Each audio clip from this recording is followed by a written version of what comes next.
వరలక్ష్మి శరత్ కుమార్ గారి కూతురుగా ఇండస్ట్రీలోకి ఎంట్రీ ఇచ్చి తనకంటూ ఒక ప్రత్యేకమైన స్థానాన్ని సంపాదించుకుంది.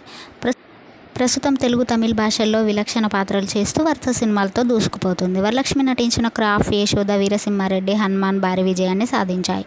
టాలీవుడ్లో లేడీ విలన్గా వరలక్ష్మి కెరియర్ పీక్స్లో ఉందని చెప్పాలి. కెరియర్ పీక్స్లో ఉన్న టైంలోనే వరలక్ష్మి రీసెంట్గానే తను ప్రేమించిన నికోలై సచ్దేవ్ని మ్యారేజ్ చేసుకున్నారు.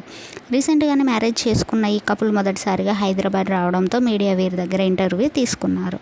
మ్యారేజ్ అయిన తర్వాత మొదటిసారి ఇంటర్వ్యూకి అటెండ్ అయిన వరలక్ష్మి భర్త నికోలై చేసిన కామెంట్స్ ఇప్పుడు నెట్టింట్లో బాగా వైరల్గా మారాయి.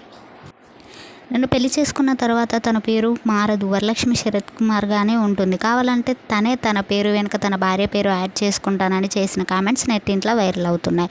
అలాగే వరలక్ష్మి హైదరాబాద్లో నాకు సెకండ్ హోమ్, నా భర్తతో కలిసి ఫస్ట్ టైం హైదరాబాద్కు రావడం చాలా సంతోషంగా ఉంది.